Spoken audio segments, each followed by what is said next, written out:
Welcome back to the One Nation of Gamers Summer Circuit, North American Open Qualifier number 2, where one player out of these four will be moving on to the feature tournament over the weekend. Now, of course, we do have Trump on one side of the screen. Trump from TSM.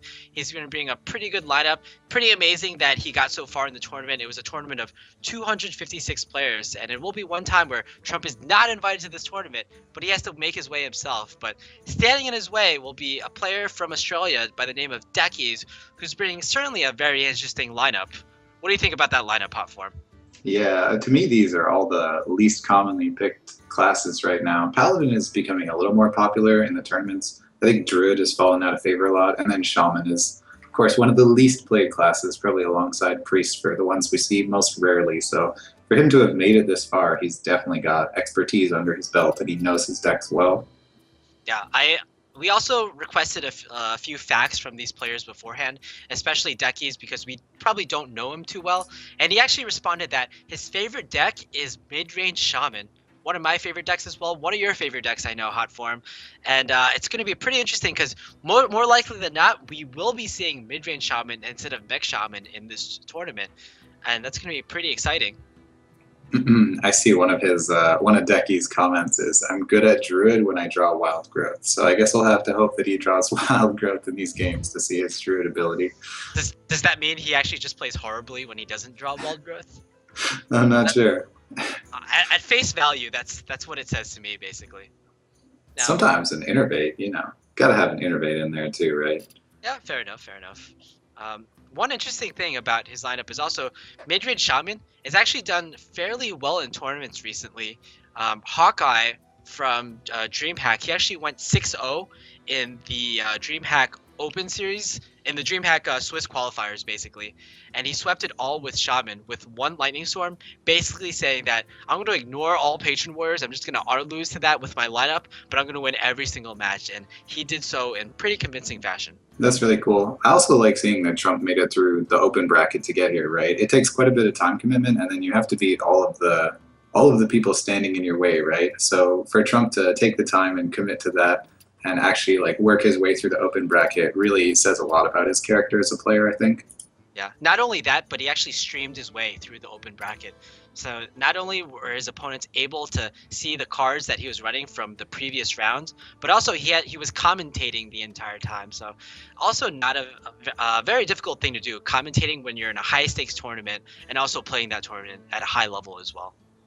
Yeah, no doubt. And then you're right that people can get his tech choices in advance. So he's one of the players that has the biggest disadvantage in that sense, that people will study what he's bringing and he won't have any information on his opponents available, which I'm sure Trump would use to the fullest extent if he did have that information. Yeah, exactly.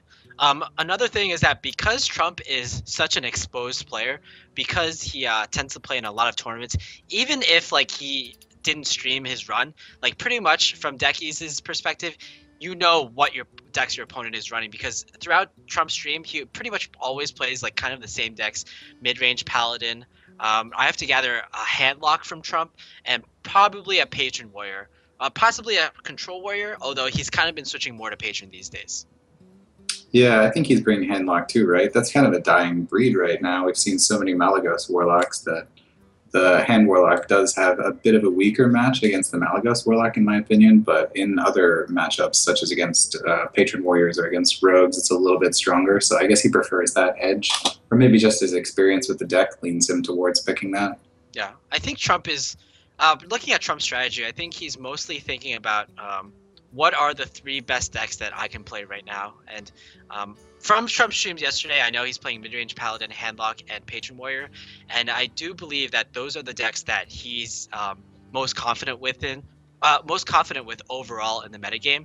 About 2 or 3 weeks ago, before the ESL Legendary Series Finals, he actually preferred to adopt a strategy of a lineup that tended to counter Patron Warrior, such as with Control Warrior, Handlock, and Ramp Druid.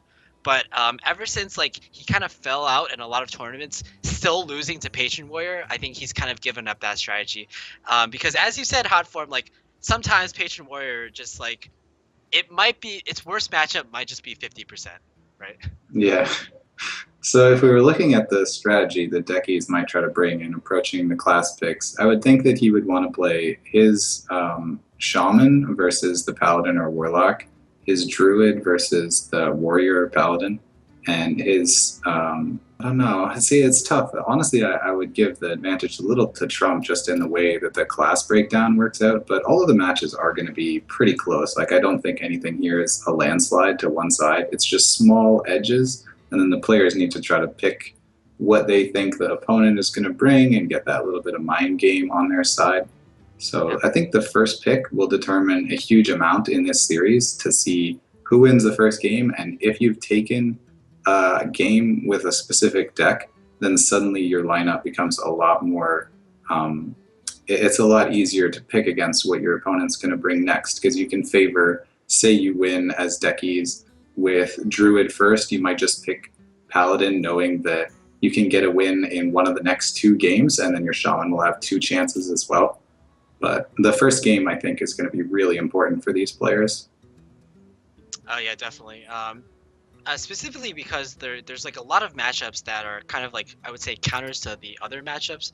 I think Paladin might be really bad against Patron Warrior, but Deckizz isn't running it. And also, Deckizz is running 3 decks that I would say are either on par or have an advantage for the Paladin. So Trump's decision to bring Paladin could actually be extremely impactful here. On the other hand, though, Handlock is a deck that Trump is also bringing, and that might be a deck that might be have a disadvantage against, with the Paladin, Shaman, and Druid possibly being favored against the Handlock in all 3 matchups. Yeah, I think the Handlock is the weak link in this series, that you might want to beat the Druid with Handlock, but that any of Decky's decks could take a game from Handlock pretty convincingly. So the Shaman versus Handlock actually goes pretty favored towards the Shaman, but you need specific cards. And that's always the disadvantage of Shaman, in my opinion, that you're not going to get a lot of card draw, so if you don't pick up those hexes and earth shocks early that you need to shut down his initial creatures, you can get put behind really quick. So that'll be an interesting breakdown. See Trump queuing up with the Paladin as his first pick. And I think he did so because he saw that his Paladin was going to be really good against the entire lineup of Deckizz, and he probably didn't need as much scouting information against those other decks as he would with perhaps with his Handlock or perhaps with his Patron Warrior. Yeah, actually, that's a really good point. The scouting information that he might want to see what's being brought first, and he wants to pick something that he knows is going to have a pretty standard mulligan and setup just against any of the decks, no matter what. So that way he doesn't need the information. We see this interesting tech card here, Blessing of Kings, and that's actually becoming standard in Paladin these days because a player by the name of Xerxes, I hope I'm pronouncing that right, I'm certainly not, I'm pretty sure I'm not, but he made rank #1 legend on the European server with a Blessing of Kings in his deck, and it's pretty good because it allows your minions to become activated by things other than the Quartermaster, and also allows the Paladin to actually do some burst damage with the True Silver plus Blessing combo. That's 8 burst damage. Yeah, I like that a lot, because then also you're worried about it. If you know he has Blessing of Kings, you might play more defensive against the Paladin. Just that threat of having 8 damage can sometimes be enough to push the other guy to do specific plays they wouldn't have done otherwise. Exactly. It's a pretty good card too, right? So. Yeah, definitely. Like, Leland's Chosen is being used a lot lately, so Blessing of Kings is kind of like that card in some ways. Yeah, Velen's Chosen seems better to me. Yeah. 2 less attack, +1 spell power, 1 less mana. I'll take 1 less mana any day. Yeah, and it also synergizes well with the Priest Hero Power and all the Priest spells. So, yeah, it's probably a little better. I have to agree with you, but Blessing of Kings certainly not a bad deal either. That opening curve for Trump, holy, double Knife Juggler into Muster for Battle Shredder. We'll see if Deckizz is aware of how much pressure he's going to be under. I like the Shredder play here a lot, actually. Yeah, exactly. If he went for like a slower play, the Shade might have just like died to Muster for Battle. But now, okay, not going for just keep developing more Knife Jugglers on the field. So this Shade is actually still in all of danger. Although it does have the Shredder to protect it in a way. That's a pretty good unit. And that's actually one of the best units you could expect out of that. 3 HP, it has enough damage, so there's nothing that's going to put up a big threat to it this turn. Trump, I'm sure, is sad to see that innervated Shredder, because otherwise the double Knife Juggler muster for battle is just an incredible amount of pressure early on. Yeah. I mean, there's obviously still a chance that the muster can get a lot of value in. There's still a chance that it can kill the Shade, for instance, and there's even a chance that it can kill the Sun Fury Protector. I would say that actually it's equal chances for the muster to kill both, because you do have the attack from the muster as well. So any 2 knife juggles on either of these two would be pretty great. But we have seen Trump get extremely unlucky on his stream lately with the muster for battle. As I was describing earlier, he was facing down a 5-1 Ancient of Lore, and he went knife juggler, muster, hero power. He didn't hit the Ancient of Lore with any knives, and he's just immediately lost the game to a Force of Nature Savage War combo. So I'm wondering if that's also like in his mind right now. And I guess it is, because he goes for the overall safer play, especially against Swipe. Yeah, so that was the safer play. I think a lot of players would have played the muster there and just hoped for the best juggles, but he was really correct to do that because the Swipe was there, would have cleared the entire board, and unless the juggles had hit perfectly, he would have been at an even bigger disadvantage. And now at least he can save the muster for battle and get a Quartermaster later, which can be game winning against a Druid. Yeah. Even though it looked like Trump's hand was pretty insane, Deckiz's hand was actually pretty good against everything that Trump could throw at him, especially with that one innervate. It just curved out so well. Also, you have to note that Deckizz got a fairly decent drop from his Shredder, and if he had also gotten something like an Explosive Sheep that we saw Shoop get from the previous game, or at least from the previous match, it could have been disastrous. Yeah, Explosive Sheep would have been huge there. I like that move to attack with the Shade at this point. You know that it's protected by Sludge Belcher. If you Peacekeeper the Shade, which might be the only thing you'd be worried of here, it's still going to continue to grow attack, so it's getting in face damage, and then that's going to help him a lot later in the battle. Yeah, definitely. Yeah, now that there's no... Trump already saw one swipe, so there's less of a chance for the second swipe to come on the field. So it's quite likely for Deckizz to play extremely defensive here.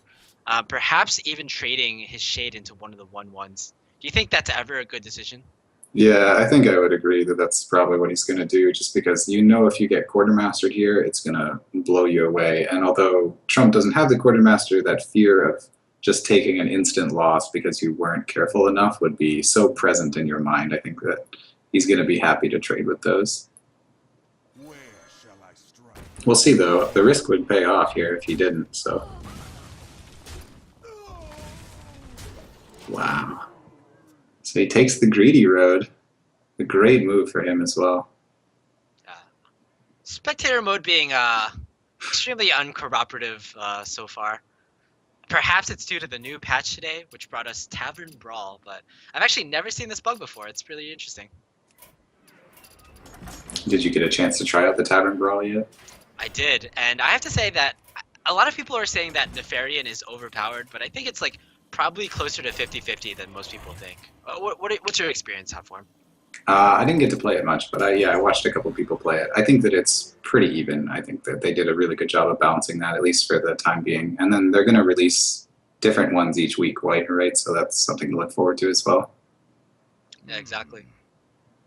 I'm the type of person who has to like look through the entire deck of both the players and of both Nefarian and Ragnaros and try to like play around that.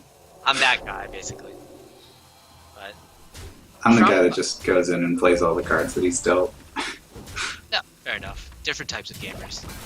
But yeah, Trump can sort of deal with this board now. It's looking slightly better for him. But on the other hand, there is an Ancient of Lore, and there's even an Adradrake if Deckizz wants to fit in a hero power here. You think this is... I don't think this is looking too good for Trump. I think this is a really uncomfortable position. He knows he can't deal with the Shade, and then he's already behind on the board, plus the Druid is playing first, and he has no good tempo mechanics in his hand. He needs like a Peacekeeper or an Equality right now to save the game. Yeah, yeah, definitely. Like, if he didn't have this Adradrake or Ancient of Lore, for instance, Trump might be thinking he can just like outcard his opponent. But with both these drawing mechanics in the Druid's hand, I think it's going to be a hard-fought battle from now on. Is he dead? I think he might be dead. If the Shade hits him, then he dies. There's no way to kill the Shade. Trump played that really well. I mean, he took the correct gambles at the start.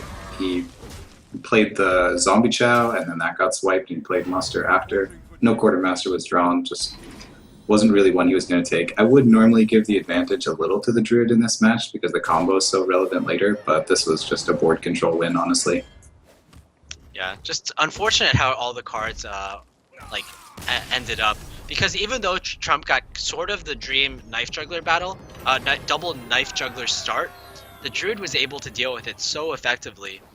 He just had all the right tools: Shade, Innervate, Pilot Shredder, a Pilot Shredder that dropped a decent 2-drop, and then Swipe to follow that up. It almost doesn't really matter too much what the Druid has to follow that up. If the Druid can get board control early on, and the Paladin doesn't get like a True Silver early, which is one of the key cards in the matchup, I feel, it can just like turn really astray. Deckizz played that really well. You got to give him credit for that as well. He played the Shade, and then he knew he was safe to attack with the Shade, and that Shade won him the game by dealing damage 3 turns in a row, where a lot of other Druid players would probably say, okay, I'm going to draw into damage later, I'll worry about killing the Paladin then. He took the risk, and it paid off really big for him. Yeah, when you're playing a Paladin, there's always the threat of a quality Consecrate, for example, so you might as well get that extra damage in, especially when it's behind such a good taunt.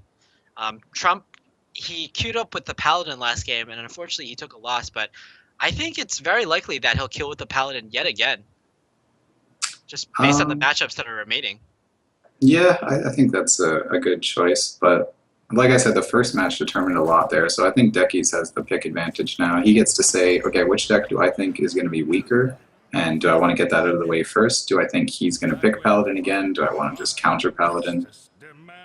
But both of his decks are going to be pretty strong now. The Druid was something that could have lost pretty easily to Trump's lineup. We're going to see a pretty epic mirror here from Trump. Now, I believe Trump on stream, he's kind of preferred 2 Zombie Chows in his deck, whereas a lot of other players, they might prefer to go sort of a more control-y aspect. How do you think that factors in? Which deck is more favored based on the fact that one might have 2 Zombie Chows and the other might only have 0 or 1? My experience, I play a slower Paladin than most of the mid-range Paladins, right? But I find that the slower Paladin normally does better. Paladins are not amazing at applying pressure. The one big decider in the match is the first person at Quartermaster can normally take it, just because the 3/3s are not consecratable, so you need a full board clear, and then even just to kill the Quartermaster is going to take your entire turn. But the opening gets recovered from pretty well. Like, the Paladins have a lot of tanky, slow mechanics that can turn the game around even if they're at a disadvantage in the opening, so probably the Zombie Chows are more for the aggro. Yeah, there's always the question of whether you Knife Juggler or Shielded Minibot in the opening turn. You're kind of afraid of your opponent's Shielded Minibot, but you can always get an early juggle, I guess. This is sort of the more safer play, and we do indeed see that Deckizz, he's playing Piloted Sky Golem, so he's almost certainly the slower deck. Not only that, but he's drawn all his huge cards in the early game, so I think this matchup might be about if Trump can take it in like the first few turns, if he can get enough of a tempo advantage. So if he had played the Knife Juggler, it would have been slightly better in this position. But yeah, you're right. You worry about the opponent shielded Minibot, and then that would just kill your Juggler. So I think he made a good choice. Wow, he actually chooses to save the Juggler. So really adopting a slow posture to how he's going to take this game. Do you think that's a mistake given what we know about the decks, that from we can see Deckizz has the slower deck? Well, Trump is probably going in reasonably blind to what Deckizz has, so I imagine he just wants to save the Juggler for later and thinks that he'll pick off something when he musters. But normally you do want to just keep applying pressure, so it's an interesting choice. Deckizz is going to be really weak next turn. All he can do is Consecrate, and Consecrate is useful in this match, really no matter what turn it's played on, but will be really good here anyways. I feel like in the Shaman mirror, for example, it feels like whoever can make the most use out of their lightning storms gets the most value. But do you think that's still true for the Paladin matchup, where consecration, whoever gets the most out of their consecration, gets the better end of the deal? Is it such a huge determining factor? To me, I think that consecration is always going to be good, and you just want to use it on the turns where you're actually going to profit from it the most. So like that was a good consecration. And although it's good at every point in the battle, it might be better just to do it early so that you can continue applying pressure faster. So I like that play there. I think that was better than playing True Silver and killing the Knife Juggler. Kind of a slow game here where both players are just trying to control the other player's board state. And you have to feel, this feels like it favors Deckizz a lot more, who's running this huge piloted Sky Golem. This is a really important choice for Deckizz now. This is a turn that will set the pace of the game for the rest of the game, because Trump has Sylvanas next turn if Sylvanas or Pilot Sky Golem was played. I like this choice a lot, to just play the True Silver and develop a weapon, but now he's vulnerable to Harrison, so there's a lot of things to think about in this matchup, what you're going up against, and honestly that choice was made really quickly by Deckizz, so I guess he has a good understanding of what he wants. Yeah, like you said, this is one of those turns that like can determine the whole course of the game. Like, it's kind of like the in quantum mechanics, like the theory of multiple worlds. Like, right there is when like the switch, like the the worlds, branches. like, yeah, exactly, the branches turned, and we can see like two different worlds where Deckizz went for one turn in one world, and he went for the other play in the other world, and we would see completely different games altogether. I wonder why Trump didn't play Harrison there. I mean, the Sylvanas was a good move on that board, and it was more on curve, but there was a True Silver in hand, and Harrison also would have stood up to that board. With the 4 HP, it would take both creature attacks to kill it. Well, as a very seasoned control Paladin player yourself, like, in this matchup, Paladin Mirror, what do you actually want to Harrison? Do you want to go for True Silver? Do you want to try to get like a 3-charge muster for battle? Or do you actually just want to go for the Tyrion weapon?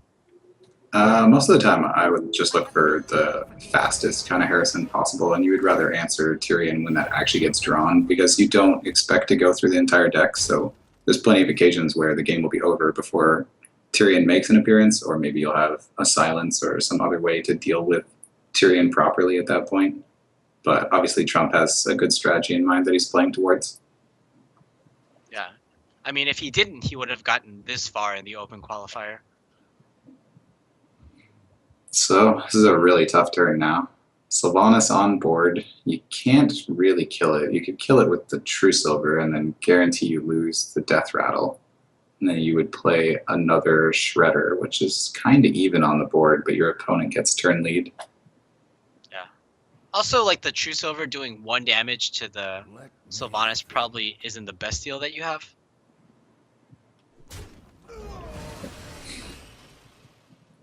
I like this play. Paladin's one of those classes that has a good ability to play around Sylvanas with their hero power, so that he can just try to deal with it later, and then hopefully it gets one of his smaller creatures that he's prepared to deal with at that point. Well, as the opposing Paladin player, as the player with the Sylvanas, is there any way to like force really good trades with the Sylvanas and force something good that can be stolen from the Sylvanas? That Boombot was pretty terrible. 1 damage on the wounded guy. I think you probably just want to save your Sylvanas, honestly. To me, you want to keep the Sylvanas as a threat so that your opponent can never play a 5-attack creature. And the longer it remains on the board, the more time your opponent has to worry about using specific things. So yet again, Deckizz has a choice of which big minion to drop. You kind of feel like the piloted Sky Golem gets traded in too easily with by the piloted Shredders, especially that 4/1 Shredder. Whereas this Sludge Belcher, it trades much better with the creatures on the board. Yeah, I think the Sludge Belcher is really strong here, just knowing that a Paladin's not going to have an easy way to do 1 damage. Looking for Muster for Battle. Trump really needs Muster for Battle. Just toss that Quartermaster down with it, get a big board presence, and Deckizz has no way to clear right now. Yeah. It's just another 5-attack minion that Trump cannot deal with at all. And he's going to have to force, he's going to be almost forced to use his True Silver as the, as a Light's Justice, pretty much. Another question I have for you is like, how important is it to save the owl for your opponent's Tyrion? Well, he has Harrison, so he only needs to save one of those. And since he saved Harrison before, I think he could legitimately owl the Sylvanas here. Maybe you do Blessing of Kings plus owl the Sylvanas just to make sure nothing gets stolen, and that way you get to have a really big creature, your opponent might not deal with it. This is very tricky for Trump, though. I give definite advantage to Deckizz right now on each turn. Yeah. On the flip side, though, because Trump has made this move, um, does Deckizz actually use his own owl to silence his piloted shredder if it comes down to it? So what was played for... Oh, he silences Sylvanas. I was thinking would it steal the death rattle out of the shredder as well? Yeah, I'm not actually sure which shredder was played first, to be honest, because one shredder was played, then Sylvanas, then the second shredder. At this point, you can tell Trump is gambling. He doesn't have the answers to deal with a lot of things that could be played. Although Deckizz isn't going to throw a Tyrion or anything too huge at him, you can tell that he knows he's under pressure and that he is gambling right now to try to get advantages where he can. Yeah, even a perfect juggle there, hitting exactly what he needed to do. And it feels like Trump will have to burn this equality here. And we know Trump, this sort of mid-range Paladin only has one equality, so that's pretty much your big board clear if you do end up going that path. Actually, True Silver could be pretty good here as well. Well, let's see what the RNG golems bring here. Oh. Senjin's a really good creature out of that. That's exactly. One of the best. Yeah, I was actually just going to question whether Trump should actually kill off the Sylvanas first before hitting the piloted Sky Golem. Oh yeah, because now he can't even attack the Sylvanas, eh? I mean, Senjin alone on the stats, there are many bad 4-drops. There's a lot of Defender of Argus, Arathi Weaponsmith, all these 3/3 creatures. So to get a 5 health creature plus Taunt, the RNG is going quite well for Deckizz right now. Yeah. So many things that will have to be used, resources from Trump's perspective. Trump, though, I think from his perspective, he sees that his opponent is running low on cards, so maybe he could win this way, especially because he might be able to set up a Quartermaster soon. But yeah. That lay on hands is going to change everything. I mean, this looks... Oh, wow. And the Quartermaster available now to Deckizz. He just saw Equality played. I was going to say, like, a Paladin match could turn around pretty easily if Trump picked up Muster into Quartermaster next turn, but looks like things are not going his way right now. Yeah, and pretty much I don't see any way at all that Trump could clear this board. He doesn't run Wild Pyromancer, he doesn't run a second Equality. He's already used, I believe he's used one Consecration. Harrison Jones is going to be pretty good, but he's going to draw 3 cards, but he's still going to have to deal with the rest of this board, which I think is just impossible. Yeah, if you're right and he's only playing 1 Equality, having used that already means that the Quartermaster is pretty much his death. It's that unfortunate mechanic in the Paladin vs. Paladin that all these creatures are 3 HP and you have no way to deal that damage. So 12, 14 damage on board right now for Deckizz. 11 damage on board.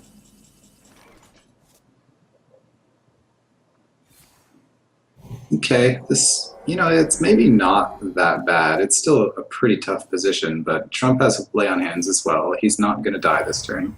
And since Deckizz will likely trade some of his guys here, it slows down his death even more. I would actually like to see mostly an all going to face, because first of all, you have the second Quartermaster, and also judging, like, if Deckizz has scouted well enough, he'll know that Trump only has 1 Equality, so Trump is going to have such a hard time dealing with the rest of the recruits. And pressuring Trump right now, pressing the opposing Paladin, seems like a good deal as well. Yeah, just forcing him to make the trades. I agree completely. The going face is a much better play, especially because he's at 30, so he knows there's nothing that's going to threaten him in any way. Second Consecrate, maybe? No, it gets the Knife Juggler. So on board, he can kill only 2 of the Silverhand recruits.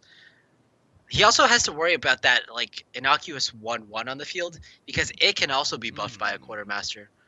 And now that Trump is going for lay on hands, like I don't really think there's anything he can draw that prevents these other Silverhand recruits from getting buffed.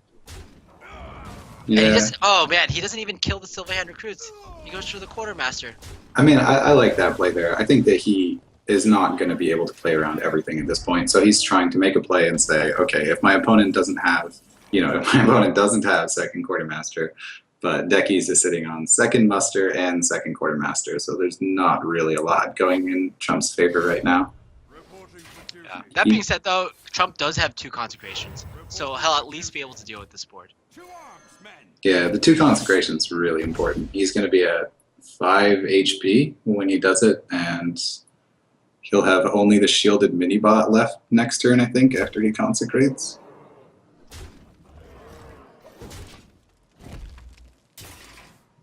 He's not dead. Yeah, he's not dead, but the other issue here is Trump, I believe he's used his Healbot. Has he used his Healbot in this game? Yeah, I'm pretty sure he's used his Healbot and Lay on Hands already, so just the True Silver for HP. Yeah, and I don't think that's going to be enough, to be honest. That's only 4 HP of heal, and that's assuming that you just attack your opponent in the face, which is kind of like a tempo loss there. Never give up, Monk. He can do it. He'll pull it off somehow. All right, I believe in Trump.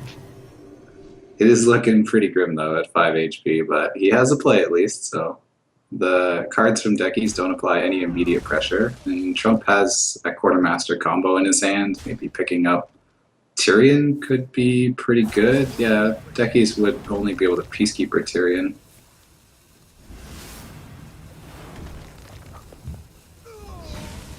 True Silver would also be pretty good. If Deckizz is going for... If he's like the Avenging Wrath kind of player, that would also be great. And, wow. True Silver it is. 1 HP. Oh.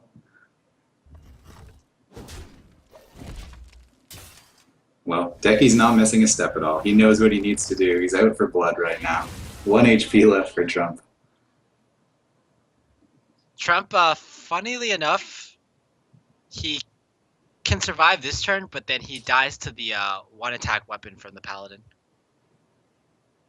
Yeah, so it looks like this game is over. The final deck from Deckizz will be a Warlock, right?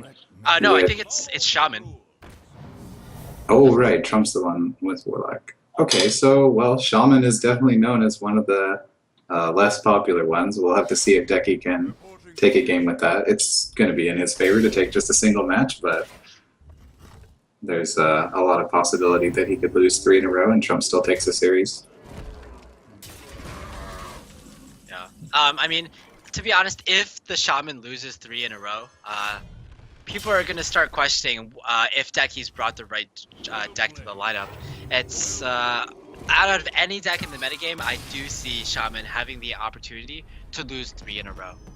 Especially against Trump's lineup, which is Paladin, which I would say is favored, Patron Warrior, which I would say is favored, and then Handlock, which I wouldn't say is favored or unfavored. I think it really depends on the type of Shaman that Deckizz is bringing. If he's running Doomhammer or like Lava Burst, I think those are good cards. Mana Tide Totem is a good card, but if he's running a more of an anti-aggro Shaman, like double Zombie Chows and a lot of defensive cards, like maybe even Eggs, then I think Trump has the advantage there.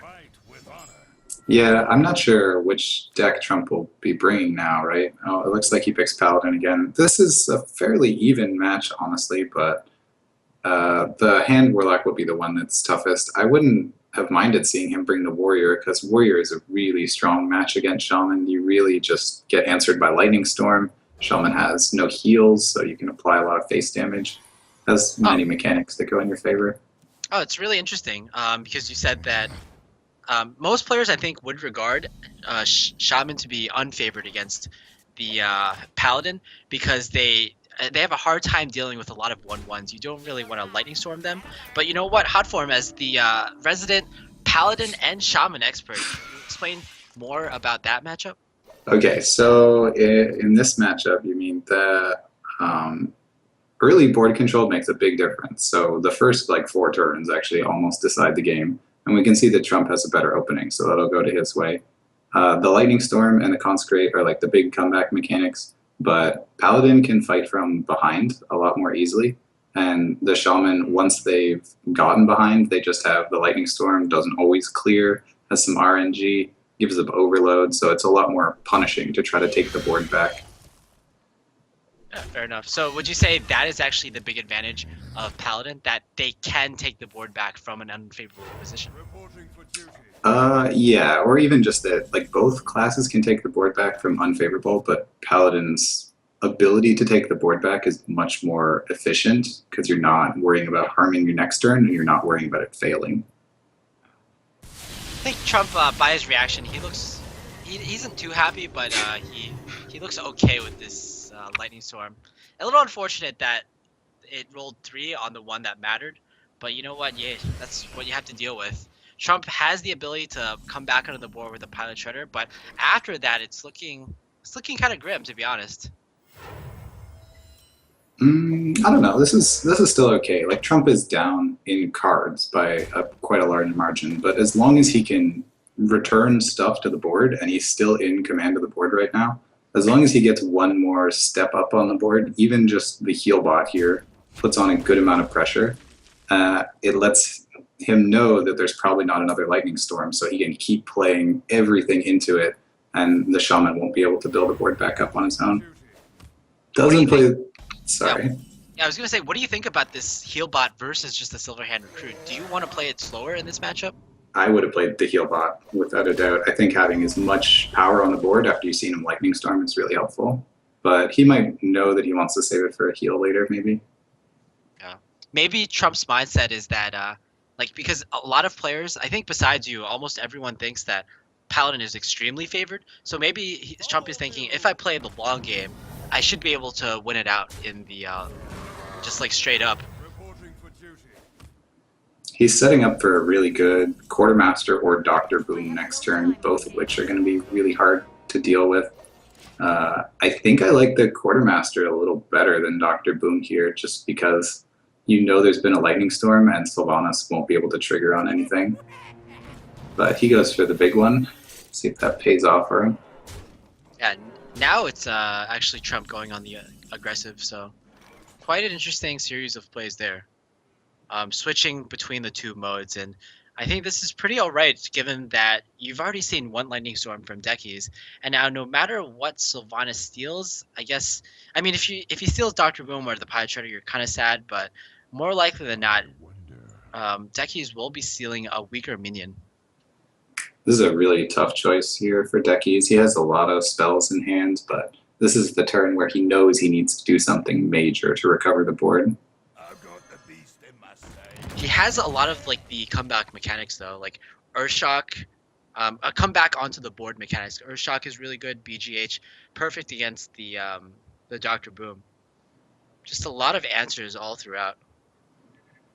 He's thinking about the Fire Guard. Wow. Wow. Oh. I think Deckizz is actually probably going to be a little sad that Fire Guard has 7 HP. Now it's vulnerable to BGH, unfortunately. Yeah, no BGH to be seen though, lucky for him. So he has a lot of damage on the board. Trump really can't ignore that, but the boom bots are going to be an efficient way to trade. If only there was a Consecrate, right? A Consecrate here, everything would be at 2. You would lose one of your really small guys. You could still squeeze in a Blessing of Kings even after the Consecrate.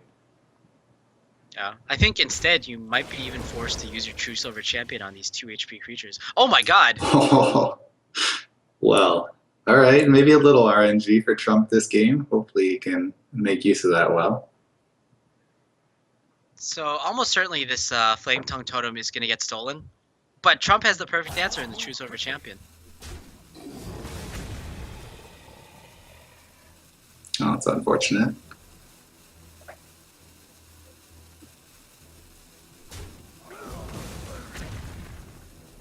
It's a little unfortunate there as well. The rope's burning. Oh, he's not gonna deal with it. What happened there? He also chose to play the Quartermaster on the other side. Yeah, I mean it's one of those turns where it's like so mind-boggling what you're supposed to do there, because it's so rare that the Flame Tongue Totem actually comes out of the Pilot Shredder. Well, yeah, he thought for a long time before trading the Shredder, and then once he got the Flame Tongue, he had to make completely new considerations as the time was running out, so you could see the pressure settle in a little bit at that point. The Shaman is really low on HP, though. 13 HP is not a comfortable position, to the point that he can almost die to weapons. Yeah, and not only that, but we talked a little bit about Paladin having a lot of burst, and that's certainly true, at least with the Blessing of Kings, of course. So if Trump is able to stick a minion, he'll eventually probably be able to come back into this game just by the simple burst. But that's going to be such a huge swing with Tyrion Fording against a Hex.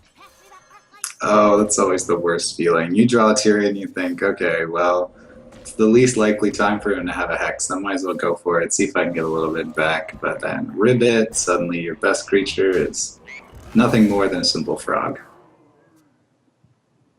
Yeah, the only way I can actually see Trump coming back in this game is if Trump Harrison Jones a Doomhammer.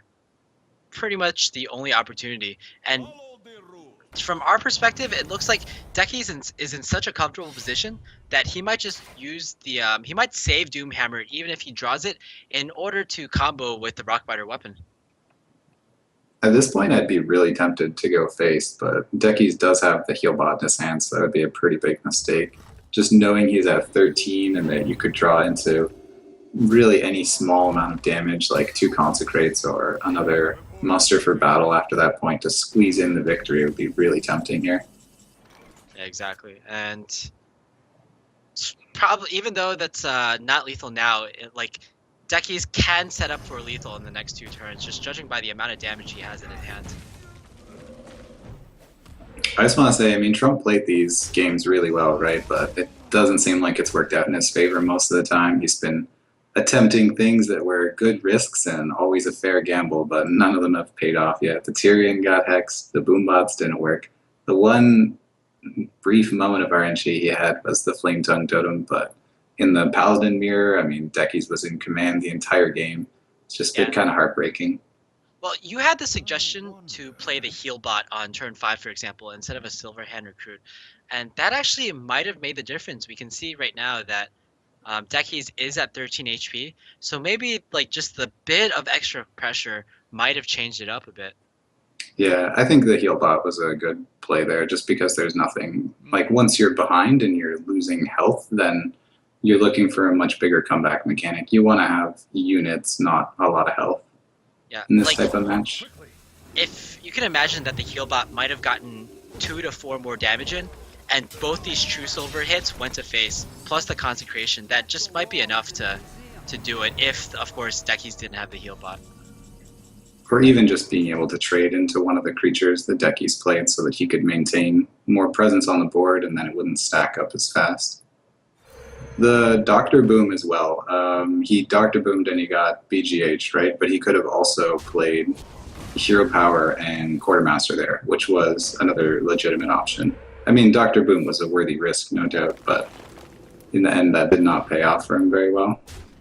The Boombots also did pretty much nothing. They hit face and 1 damage. Overall unfortunate, a bit unfortunate how just these games played out, and we're kind of seeing Trump die a very slow and painful death. You can see him hovering over all these cards right now, just wondering if he has, if he's dead on board, basically. Well, he can Consecrate, and a Doomsayer could come out of the Shredder, and Deckizz has no creatures in his hand if this board was actually cleared. Yeah, that actually might be the difference. Is it gonna happen? 1 game, come on. Unfortunate. Put this apple on your head. So a lucky juggle could get rid of up to 4 to 5 damage on the board. It's been the story of this series. Juggles face, draws into Alakir, easy lethal. Yeah, what a pretty interesting series of games. The fan favorite Trump unfortunately wasn't able to make it, but you know what? We got a new player onto the scene, and Deckizz certainly looks very happy about that win, taking down Trump in a 3-0 fashion, one of the most popular players in the world. That's something that you can definitely tell your mom about. Yeah, and all credit to Deckizz. I mean, he played that perfectly. I don't think there was any turn there that he screwed up. He thought through his choices. He made his turns a little fast, but he had his strategies in mind. He knew just what he was going for, and it panned out how he planned each match. So I think he earned those wins a proper way. It wasn't as if he just got lucky every game. He played it to a T. So yeah, Deckizz is also a player that it's kind of easy to cheer for because he's bringing the underdog decks, and Yeah. I always cheer for the underdog decks. Shaman, kind of Paladin, and I wouldn't say Druid, but especially that Shaman. We got to see a great game with the Shaman, and he was even able to take a win off that Shaman 3-0 with the entire lineup. We're going to be taking a short break right now, but once we get back, we're going to have Trump versus Shoop for the third place match. See you there.